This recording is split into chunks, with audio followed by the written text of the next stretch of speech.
하나님 말씀 시편 119편 148절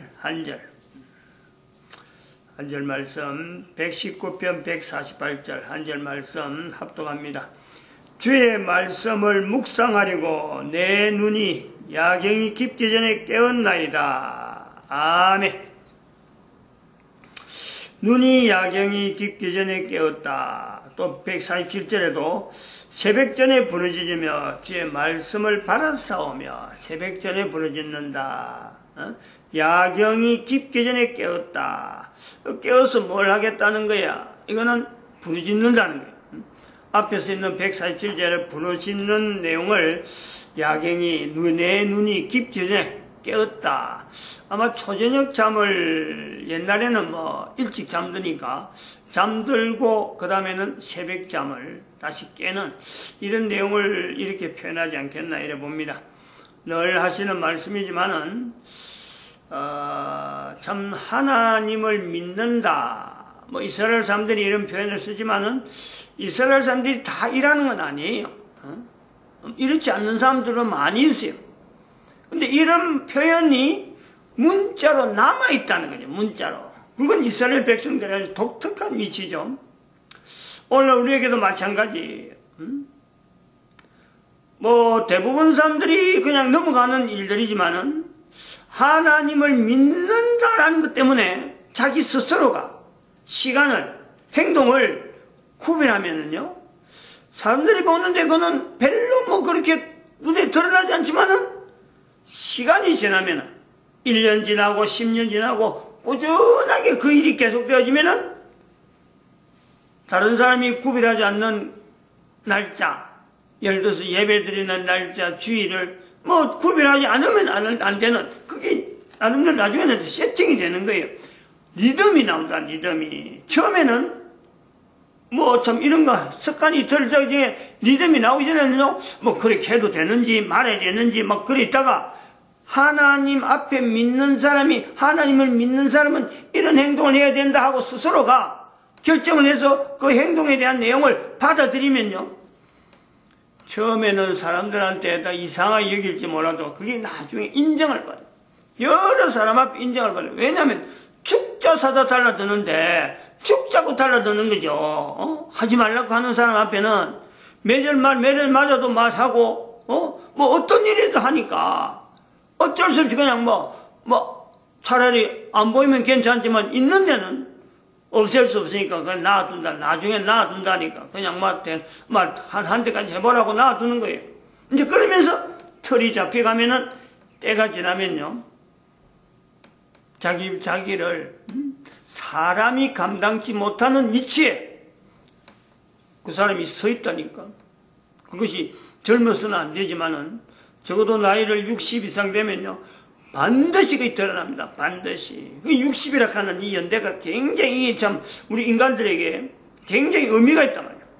의미가 있는 날인데, 내 눈이 야경이 깊기 전에 깨었다. 어찌 보면은 나이 많은 사람의 초저녁 잠을 자고 그 다음에는 새벽잠이 잠에 안서 깬다라는 거지만은 이건 그 내용보다도 내 눈이 야경이 깊기 전에 깨었다라는 것에는 새벽 기도에 대한 이 개념이 있다.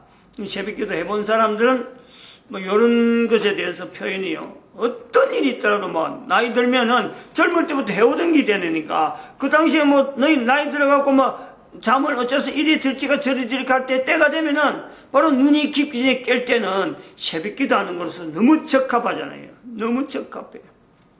그러면서 늘 하던 대로. 근데 그게 나중에 쌓여가지고 어마어마한 일이 나타나는 그 어떤 장본인이 되는 거예요. 이런 경험은 안 한 사람이 대부분이기 때문에 깊게는 못 들어갑니다.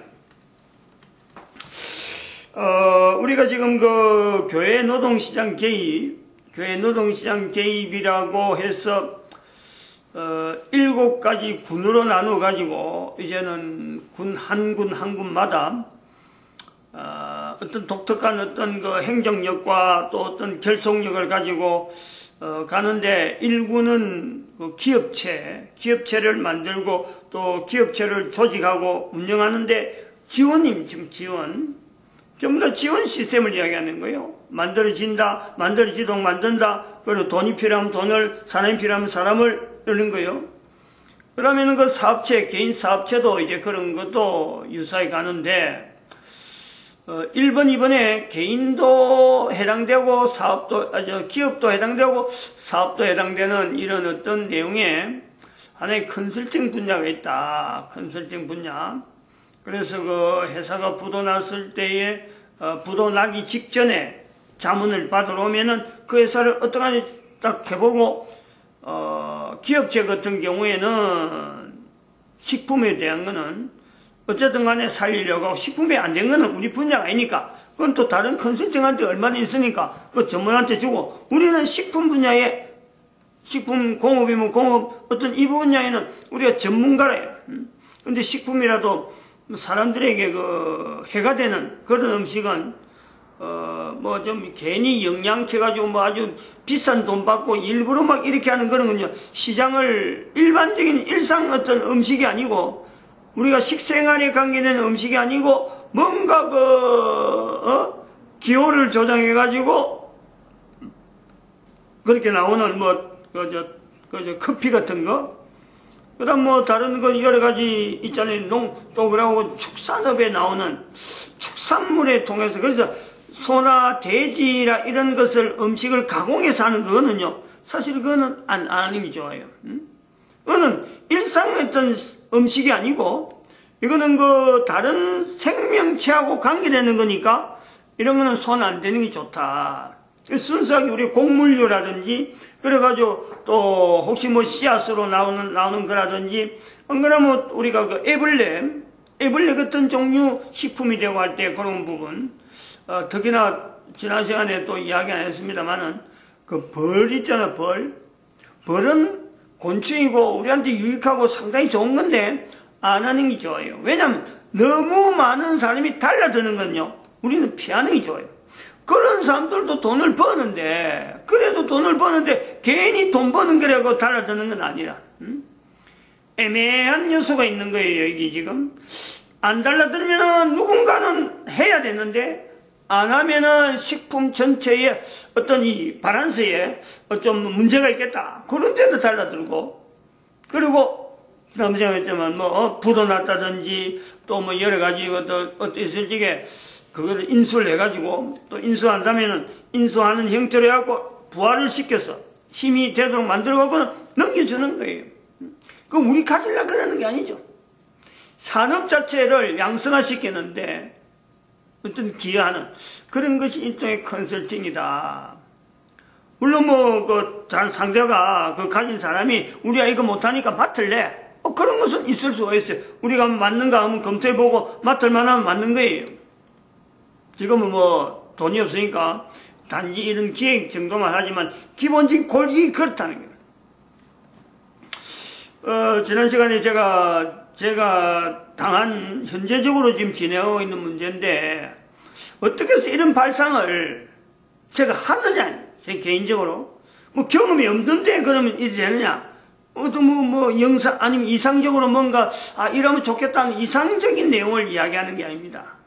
뭐 꿈을 꾸면서 하는 이야기도 아니고 그 경험을 좀 설명을 하겠어요. 그런 것이 전혀 뭐 불가능한 이야기가 아니다 이거예요. 거기에 초점을 맞춰서 할 텐데 제가 오늘 자격증을 하나 가져왔어요. 국가자격증. 지난번에 한번 보여줬는데 그때는 이거 경신하기 전에 재발급하기 전에 있던 자격증이고 이거는 그거 재발급을 한 거예요. 국가자격증 이렇게 나올 겁니다. 일부러 이름 자격증 번호하고 생년월일은 가렸죠. 나이는 생년은 1952년생이고 이 자격증은 1984년도에 딴 거예요. 그러니까 지금부터는 25년 전인가? 30년이 넘었네. 35년 되네. 35년. 20도 아니네. 뭐 35년 되죠? 35년, 30년이네? 84년, 34년. 현대 중전기 있을 때, 자격이 되는 사람일 때 이걸 따면 회사에서 그때 자격증이 필요하고 아무도 뭐 자격증 갖고 있는 사람이 없으니까 1급인 품질관리 경영기사입니다. 품질 경영기사. 이게 옛날 품질 경영기사로 나오네. 품질관리 1급인데 지금은 1회 바뀌어가고 품질 경영기사인데, 따면은 월급에 돈을 2만원 준다고 2만원. 지금은 뭐 2만원 크지도 않습니다. 근데 그 당시에 2만원은요, 굉장히 컸어요. 지금 한 15만원이나 20만원 정도 힘이 있는, 그렇게 됩니다.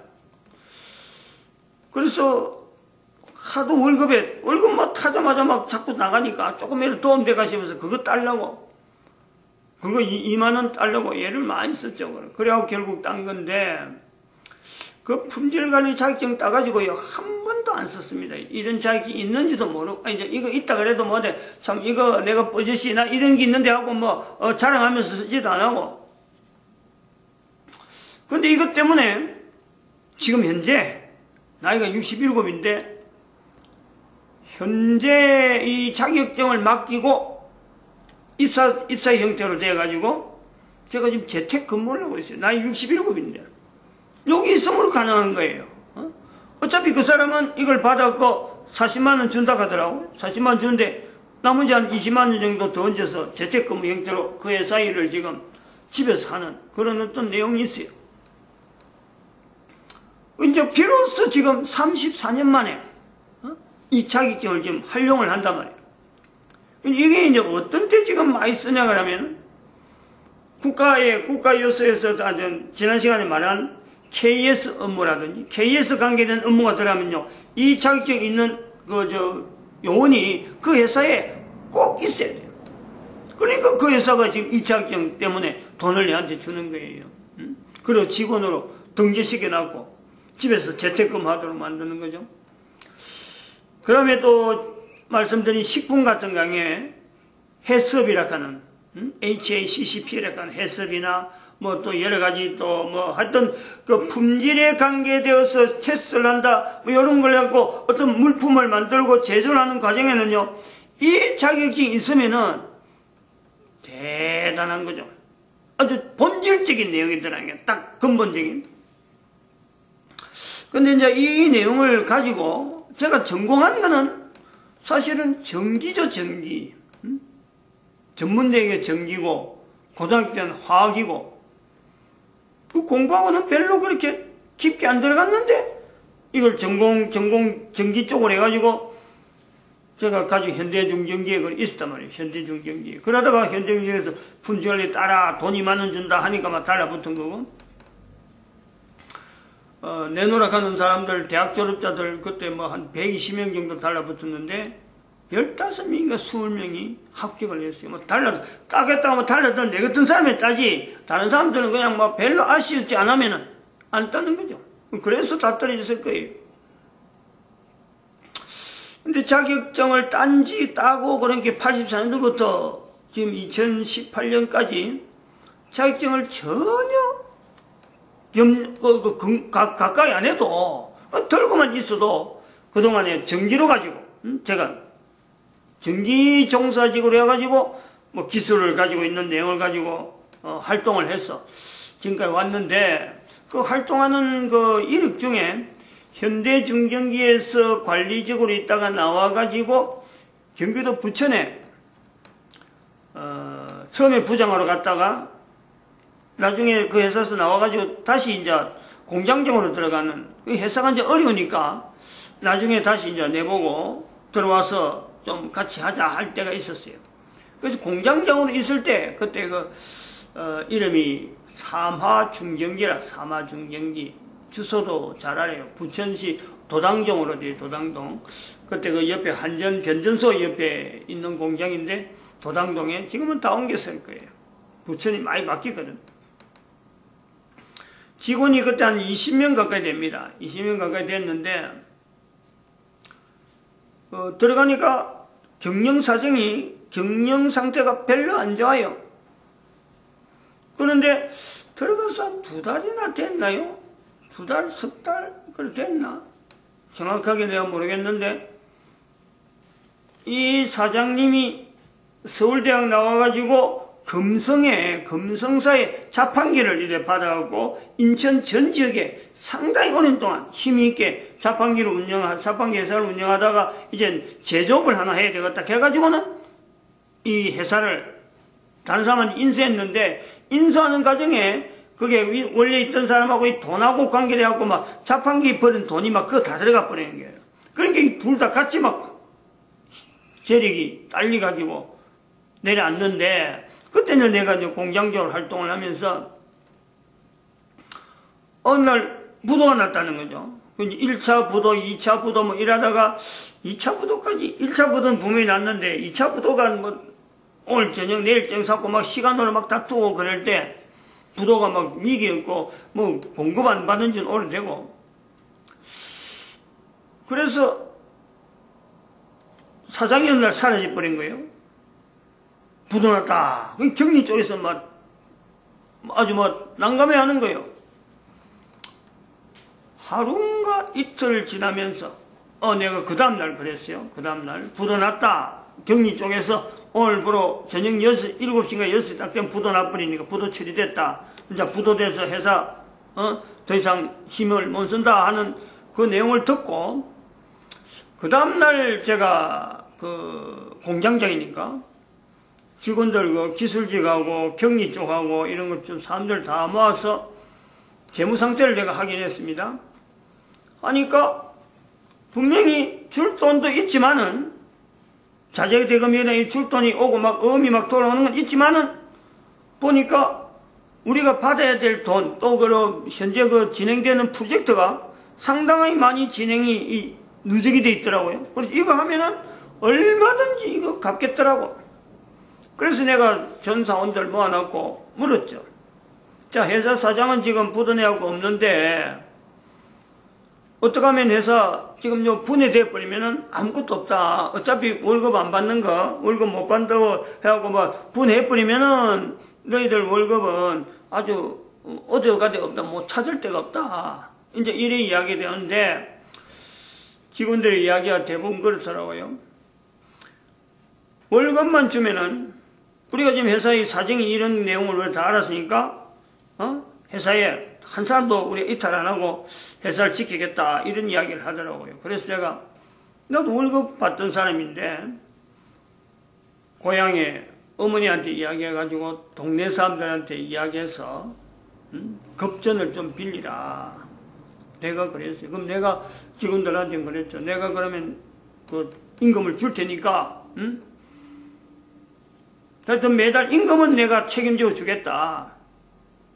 그래 이제 그래놓고 일을 시키는데 다음날인가 그 날짜 정해가지고 저게 그 채권자들을 우편물로 다 해가지고 전화로 한번 확인하고 이래갖고 채권자들 정한 시간에 다 오세요. 지금 우리가 부도난 건 다 하라고, 저거는 뭐 어떡하든지 뭐 채권 확보하려고 막 이 사람은 여기다가 저 사람 저기다가 막 법원에 뛰댕기면서 막 압류하려고 그래 하더라고요. 그러기 전에 다 모았어요. 채권자들 다 모아가지고 우리 사정이 이렇고 내가 지금 현재 지금 아무도 없고 내가 책임자로 있는데, 직원들이 한테 물어보니까 임금만 주면은 이탈 없이 작업을 하겠다 하니까, 지금 우리가 확보하는 지금 현재 그 물량하고 나가는 자재 임금하고 자재 대금하고 비교해 보면 우리가 지금 돈 벌일 게 훨씬 많다.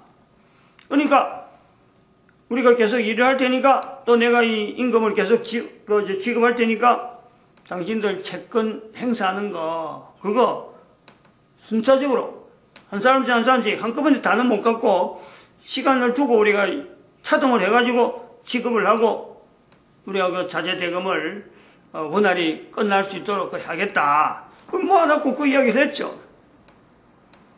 그 사람들에서 뭐 다 좋다 그러지. 응? 뭐 그 회사 분해되는 것보다는 자재가 계속 수급되면서 소통되는 게 적어도 뭐 매출에서 나쁠 게 없으니까 다 좋다 그랬어요. 그래서 그게 한 달 보내고 또 두 번째 달, 첫 번째는 2천만 원인가 2천 몇백만 원을 고향에서 돈을 빌리 가지고 이자를 내가 주면서 직원들 급료를 내가 줬죠. 두 번째 딸도 빌렸어요. 그때는 1,500인가 첫 딸보다는 좀 적더라고요. 어찌든지 뭐 돈이 이제 다른 데서 돈 받은 거 해가지고 쳐서 좀 그랬는지 첫 딸보다는 적어요. 1,500만 원인가 해서 내가 빌려가지고 했는데 그 1,500이요. 두 달 합해갖고 그게 돈이 적은 돈이 아니에요, 실제로. 응? 직원들 임금을 한 20명 됐는데 임금을 내가 줬으니, 나는 뭐 이자 내느라고 쩔쩔매는 거예요. 응? 뭐 상당히 고통스러운 때인데, 근데, 그래 하고 나서, 그러니까 안정이 되는 거예요, 안정이. 직원들도 이제 뭐 일을, 부도나기 전의 상태보다는 뭐 월급만 나오면 되니까 그 사람들은. 월급 나오고 뭐 돈 나가는 게 서로 딱 보이잖아요. 이 돈 받아고 이거 나오고, 이거 받아고 자재비 나오고, 딱 보이고 그 일부 또 띄가지고 또 다음 자재 프로젝트 조금 차가 나가니까 안정적으로 보이는데 두 달 넘어가니까 그 두 번째 임금 딱 주고 나서 보니까 사장이 등장하는 거예요. 뭐 사장은 그 당시에 아마 당자음 때문에 피하든지 그래갖고 저 가지고 있는 채권자들 행세나 하니까 채권자들이 그 당자를 가지고 당장 법원에 내버리면 잡으러 다니는데 그걸 아니까 회사에 등장하는 거예요. 등장해갖고 또 당자 관계에 대한 사람들 사장은 사장대로 또 처리하고 이래가지고 했는데 사장이 출근하고 일주일쯤 됐나? 그래 됐는데 어느 날 부르더만은 회사를 그만두라는 거예요. 내보고 왜 그랬는지 모르겠어요. 아무 어떤 것이 없었는데 그냥 불러가지고 회사 그만두라 이러더라고요. 지금 생각하면은 아마도 내가 그 회사를 이렇게 인수해가지고 내 마음대로 이렇게 뭐 자금이고 이런 걸 내 마음대로 할까 하는 그 두려움, 그런 거 걱정을 해서 그랬는지 하여튼 나는 뭐 아무 생각이 없었는데 그냥 뭐 공장만 돌리면 되겠다 생각만 있었는데 회사를 그만두라 하더라고. 그러면 내가 지금 돈 들어간 거 지금 이거 임금 이거는 어쩔 거냐. 그럼 나중에 갚겠다. 말만 나중에 갚겠다. 그래서 나는 그 말 그대로 고지 듣고 나중에 갚겠다 했으니까 뭐 갚겠지. 응? 지금 회사가 이런 돌아가니까 바로 돌아가면 되겠지. 그리고 사장은 또 내가 필요 없다 하니까 내가 나가주는 게 맞겠지. 아주 뭐 진짜 고지곳대로 아무 생각 없이 그렇게 했어요.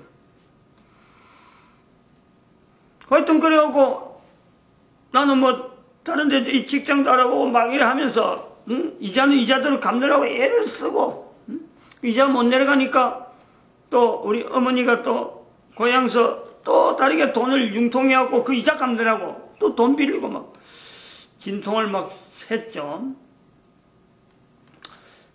그 뒤로 얼마 있다가 내가 목사가 됐나? 목사가 돼가지고 요 구미에 또 한 3년 목사 되기 전에 한 3년 정도 부천 저기 김천서 한 3년 있으니까 3년 있다가 여기 왔는데 개척을 왔는데 그 사람 그 사장이 생각나가지고 저 위에 5층에 지금 있는 자판기 저거예요. 저 자판기를 내가 그 사장한테 부탁을 했어요. 아직 돈도 안 갚고 돈도 안 갚고 있는데 내가 돈 갚아라 한다가 이것보다도 그러한 거를 통해서 나도 수업료지 뭐 그 사람하고 뭐 나쁜 억압관계에 있어갖고 내가 뭐 어떻게 하면 될까 돈 받으냐 이런 것보다도 이건 수업료다. 얼마든지 회사를 운영해 볼 수 있고 부도난 회사 운영하는데 뭐 요런 정도로 준 거 수업료로 해서 나는 이자 불려가라는데 이제 그 사람한테 너 자판기 목사니까 이제 목사가 돼서 자판기 한 대 팔아주는 거는 그 사람에 대해서 내가 옛날에 모시던 또 상사고 하니까 또 아직도 자판기를 하니까 하나 팔아주는 게 예의다. 그래서 자판기를 하나 샀죠. 그때 150인데 100만 원을 먼저 주고 50만 원을 나중에 주려고 내가 하니까 그 사장은 50만 원 꼭 받아야 된다고 여기까지 물건을 들고 왔다고 5층에 세팅시키면서 돈 50만 원 그거 안 줄까 싶어서 그런지 모르지만은 사정하는 거예요. 50만 내놔라. 뭐 50만 원도 맞춰줬죠. 이제 교회돈이니까 나는 100만 원하고 50만 원을 좀 여유를 두가지고 나중에 좀 있다가 다른 사람들한테 이야기해가지고 우리가 준다 이래가지고 하려고 했는데 막 기어코 온 김에 받아가겠다 했어. 바로 내가 그 은행에 이체시킨 그런 경험이 있습니다. 그 왜 이런 이야기를 지금 요래 하느냐, 이런 것은요, 그 당시 말씀드렸지만은 아까도 말씀드렸지만 수음료라고 한 말, 돈이 아무리 들어가더라도 돈 들어가는 거는 이건 돈 들어가는 것 때문에요. 죽고 살고 할 필요고 사람은 원수 질 거 하나도 없어요. 한 사람이 살아가는데 그 사람이 어떻게 다음에 살아갈 건가? 수업료는요, 그 사람이 수업료로 낸다 하는 만큼 그것이 그대로 자기 경력으로 그대로 또 활용이 되는 거예요. 그런 것이 있었기 때문에 이번에 부도 나가지고 기계 처리하러 간 내용을 볼 때 제가 보는 거 생각하는 거예요. 물건을 저렇게 갖다 놓은 사람, 그러다 사업을 일으키려는 사람이 지금 저 기계를 생각할 때 기계나 잔뜩 들어가고 돈 다 들어내고 물건도 못 만들고 지금 부도만 내고 빚만 진 거 아니에요. 그 사람 입장에서 보면. 그 사람이 저 공장을 바라보고 기계를 바라볼 때 어떡하겠냐? 얼마나 속이 타겠느냐?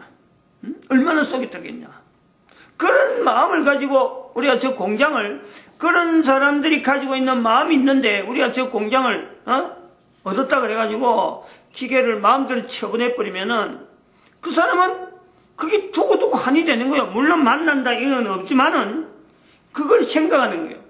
회사를 일으키려고 했던 사람하고 회사를 인수받았다 그래갖고 기계 몽땅 내 물건 아니고 내가 그만한 돈 없어도 되고 하면서 싹 처분하는 거하고 물건을 그대로 놔두고 그 사람의 마음을 가지고 일으키려고 하는 거는요, 이거는 전혀 이거는 다른 기거든.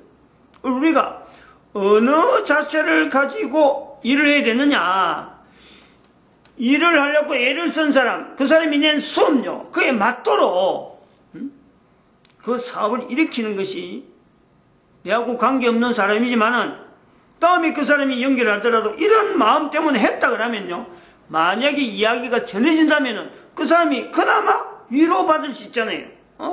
자기가 하려고 했는 거 다른 사람이 하는 거로도 되지만은 그거 물건 다 고물로 처리해버려봐요.